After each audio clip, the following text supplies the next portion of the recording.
Masuk ke bab abruptio placenta. Abruptio placenta akibat trauma itu sebesar 60% sampai dengan 70%, atau terlepasnya plasenta dari decidua basalis endometrium adalah penyebab utama fetal loss. Patofisiologi yang terjadi adalah adanya perbedaan jumlah substansi elastisitas pada uterus dan plasenta.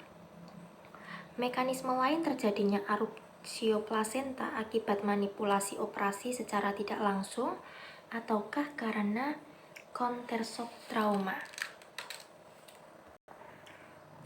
Tanda dan gejala abruptio plasenta seperti vaginal bleeding itu 78%, uterine tenderness or back pain 66%, fetal distress 60%, high frequency uterine contractions 17%, uterine hypertonus 17%, fetal death 15%. Tanda dan gejala abruptio plasenta itu tergantung dari seberapa besar terlepasnya plasenta dari endometrium. Pendarahan vagina, nyeri abdominal mengikuti abruptio plasenta. Pada kasus yang berat, kematian fetal itu memiliki kaitan dengan bentuk kontraksi uterus yang tetanik. Metode menilai kontraksi uterus itu cukup sensitif untuk mendiagnosa abruptio plasenta mengikuti kejadian trauma dengan memonitor kontraksi uterus untuk memonitor kondisi fetal menggunakan monitor standar. Pada beberapa penelitian, 4 kontraksi uterus atau lebih dalam periode 1 jam dalam 4 jam pertama mengikuti kejadian trauma pada kehamilan diindikasikan sebagai resiko terjadinya abruptio plasenta. Wanita hamil dengan usia kehamilan melewati 22-24 minggu secara rutin dilakukan fetal monitor, termasuk kontraksi uterus mengikuti terjadinya trauma dengan variasi derajat keparahan trauma yang berbeda. Penggunaan ultrasound untuk mendiagnosa adanya abruptio plasenta akibat trauma itu kurang sensitif, hanya 40% dibanding monitoring pada kontraksi uterus. Masuk ke bab ruptur uterin. Ruptur uterin akibat trauma langsung abdominal adalah kasus yang jarang terjadi, yaitu hanya sebesar 0,6% kasus. Gambaran klinis ruptur uteri sangat bervariasi, nyeri ringan, adanya frank peritoneal sign, bahkan hemodinamik stabil hingga hypovolemic shock bisa terjadi.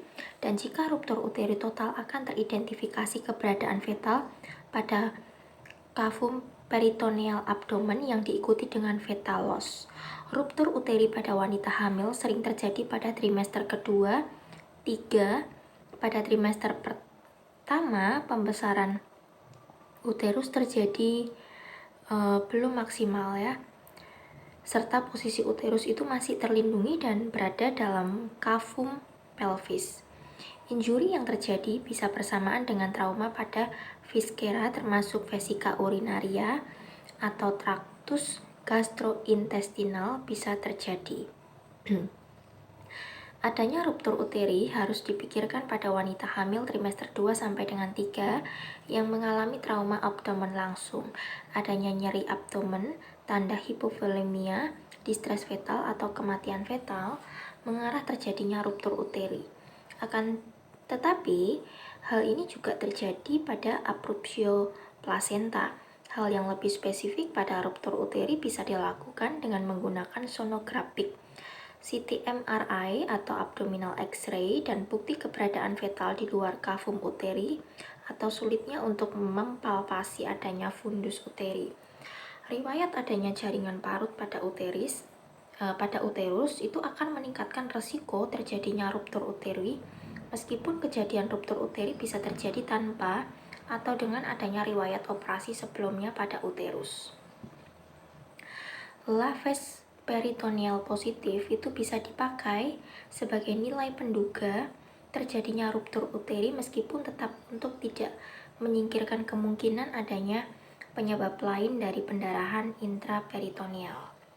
Peritoneal lavage itu bisa dilakukan pada beberapa variasi usia kehamilan dan memperlihatkan nilai yang lebih akurat pada non-pregnan. Dengan berdasar ketidakstabilan hemodinamik serta adanya tanda iritasi peritoneal, bisa dilakukan laparotomi eksplorasi sementara, resusitasi tetap dilanjutkan. Masuk ke bab fraktur pelvis injury langsung pada fetal. Fraktur pelvis selama kehamilan adalah risiko signifikan untuk terjadinya kematian maternal karena hipertropik vaskulatur yang bisa mencetuskan terjadinya pendarahan retroperitoneal. Manajemen agresif hemodinamik resusitasi adalah hal yang harus dilakukan karena peningkatan volume yang terjadi selama kehamilan itu menyebabkan pendarahan yang terjadi underestimate sampai instabilitas hemodinamik itu teratasi.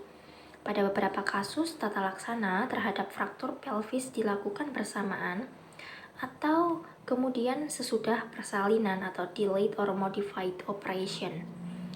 Fraktur pelvis pada trimester akhir kehamilan menempatkan risiko terjadinya skull fracture fetal karena kepada fetal memasuki pintu atas panggul atau berada dalam ruang pelvis pada akhir kehamilan. Pada trauma langsung pelvis yang berat itu bisa menyebabkan fetal loss akibat skull fracture, intracranial hemorrhage, kemudian ruptur splenic fetal, intrathoracal injury, ataupun fracture ekstremitas pada fetal. Untungnya, hal tersebut jarang terjadi. Penggunaan ultrasound bisa dilakukan untuk mendiagnosa adanya pendarahan abdominal selama kehamilan. Ultrasound bisa menentukan dan menilai adanya trauma intraabdominal selama kehamilan, akan tetapi memiliki tingkat sensitivitas dalam mendiagnosa abrupsio plasenta. Sensitivitasnya itu 40%. Penggunaan ultrasound pada non-pregnan bisa untuk membantu memperlihatkan adanya injury intraabdominal mengikuti trauma yang terjadi dengan sensitivitas dan spesifitas yang menandai, spesifisitas yang memadai. Nah, penelitian selama 8 tahun itu menunjukkan level 1 trauma dalam penggunaan abdominal ultrasound untuk mendeteksi pendarahan intraabdominal selama kehamilan yang dibandingkan dengan spesifisitas dan sensitivitasnya. Sensitivitas 83% dan spesifisitas itu 93%. Masuk ke bab prinsip umum tata laksana pada trauma. Oksigenasi fetal itu sangat tergantung dari kestabilan hemodinamik maternal. Segala usaha dari mulai evaluasi hingga tata laksana itu harus berorientasi kepada kepentingan resusitasi maternal. Sesudah melewati usia kehamilan 20 minggu, fundus uteri itu akan terpalpasi di sekitar umbilikus. Posisi supin akan mencetuskan sindroma hipotensi supin karena kompresi vena cava inferior oleh uterus itu menyebabkan penurunan venous return dari ekstremitas inferior. Hal ini akan menyebabkan penurunan curah jantung 25% sampai dengan 30%. Pada keadaan hipovolemia yang diikuti dengan sindroma hipotensi supin, itu bisa menyebabkan shock hipovolemia. Hal ini bisa dihindari dengan mengatur secara manual posisi uterus 4 sampai dengan 6 inci mendorong ke arah kontralateral. Hingga usia kehamilan 28 minggu, terjadi kenaikan volume darah sampai dengan 50%. Kehilangan darah akan menyebabkan respon lambat dalam perubahan tanda vital.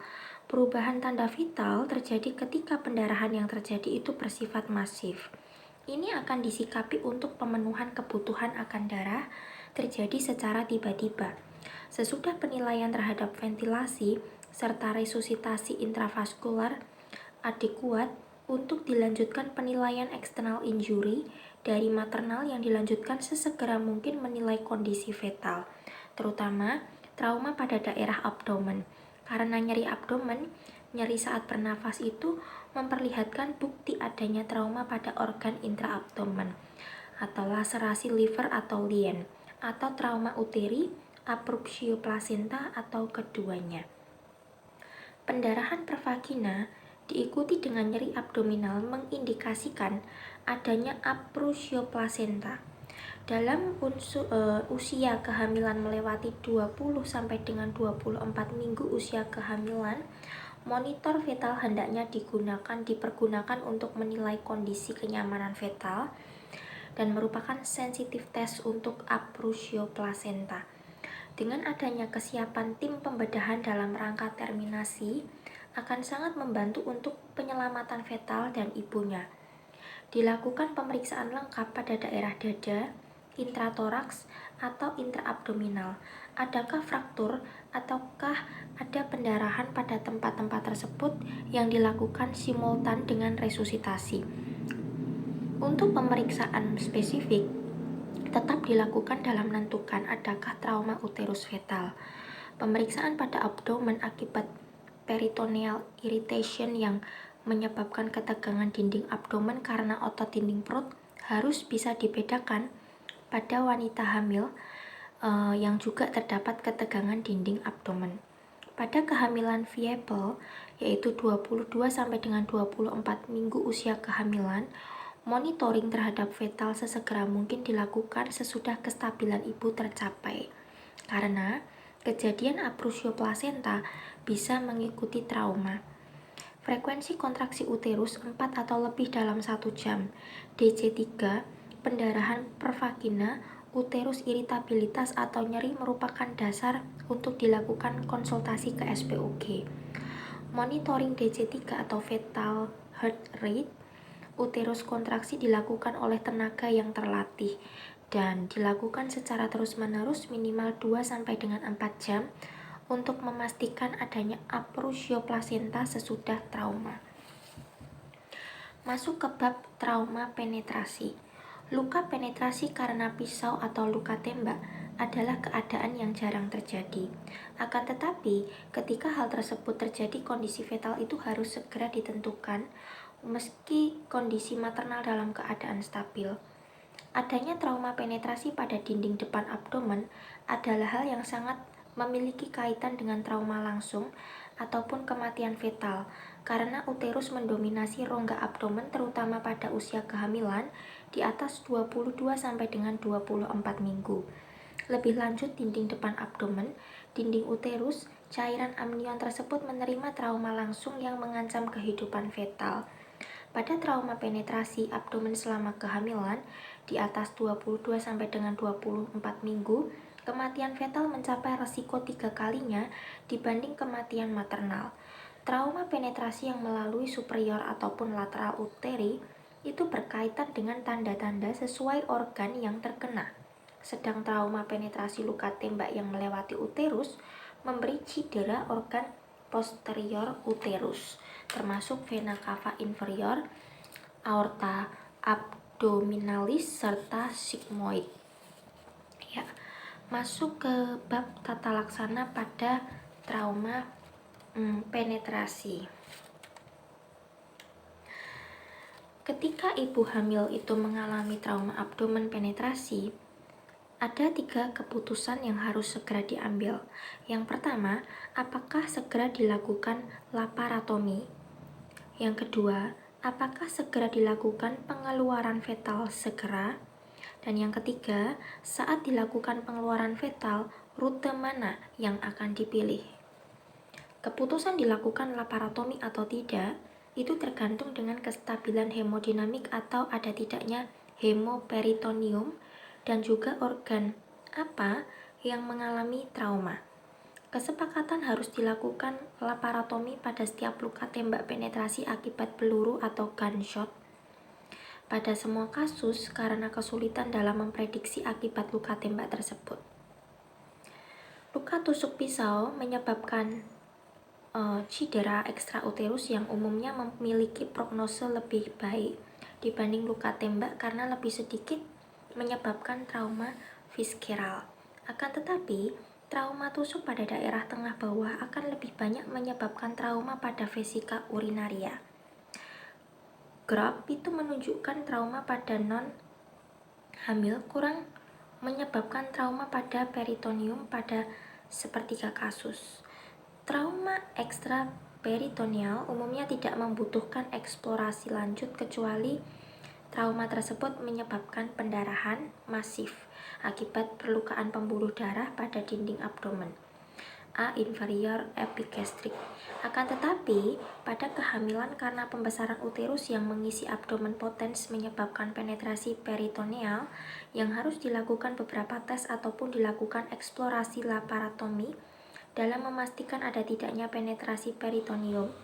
Injeksi zat radiopakui melalui luka diikuti 2 kali pemeriksaan radiograf bisa menunjukkan luka lanjutan pada traktus gastrointestinal ataukah traktus genitourinarium.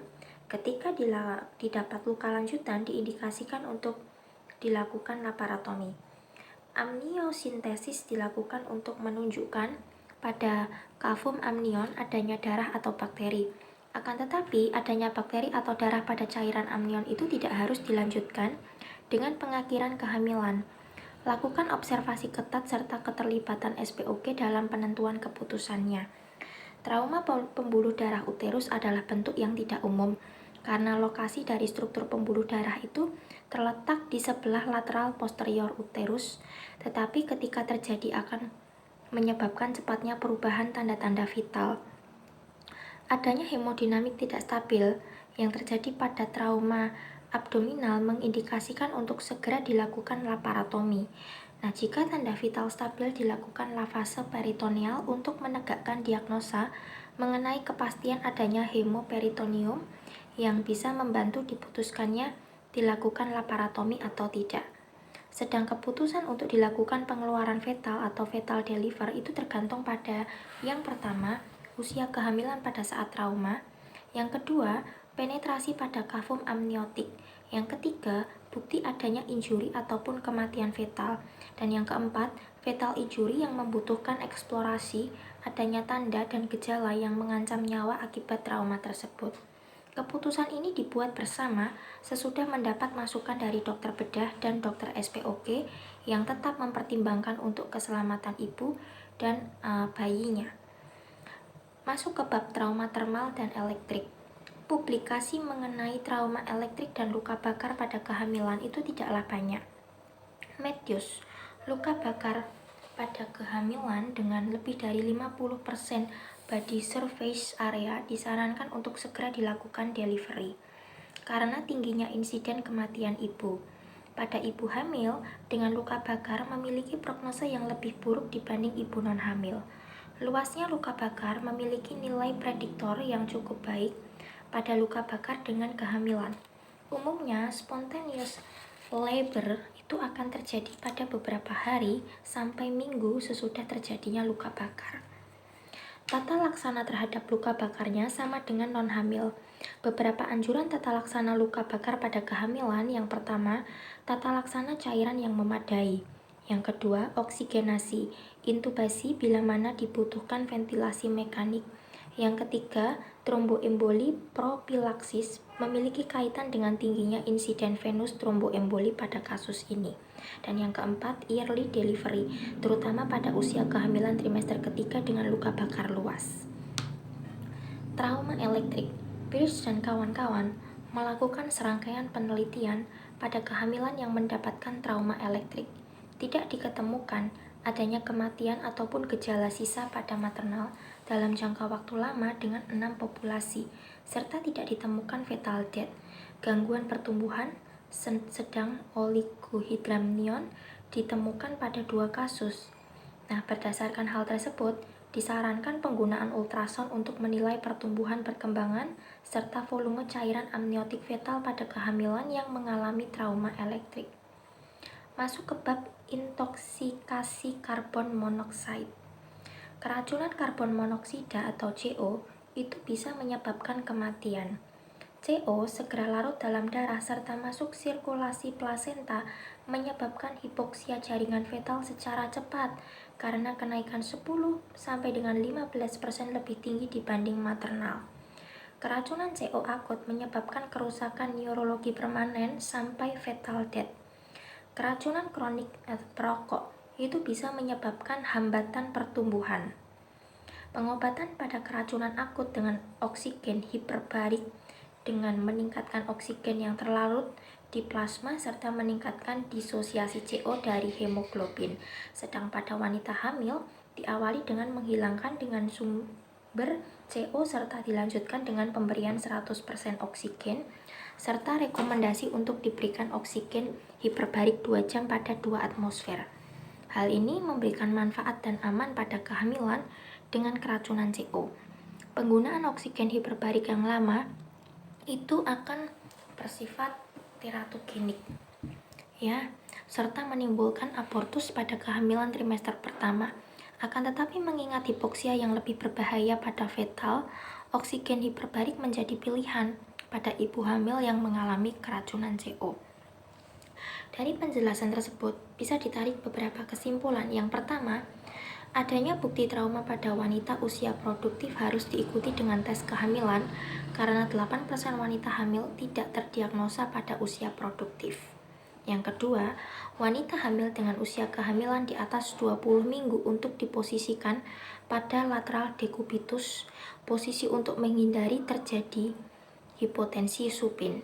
Yang ketiga, aprusio plasenta penyebab fetal loss, kontraksi uterus yang jarang, denyut jantung fetal abnormal, pendarahan vaginal, nyeri uterus, nyeri tekan adalah tanda dari aprusio plasenta. Yang keempat, trauma pada wanita hamil dengan usia fetal viable yaitu lebih dari 22 minggu sampai dengan 24 minggu untuk segera dilanjutkan monitoring kondisi fetal dengan tokodinamometri. Yang kelima, outcome fetal itu mempunyai kaitan dengan derajat keparahan maternal. Akan tetapi trauma minor bisa juga menyebabkan fetal loss.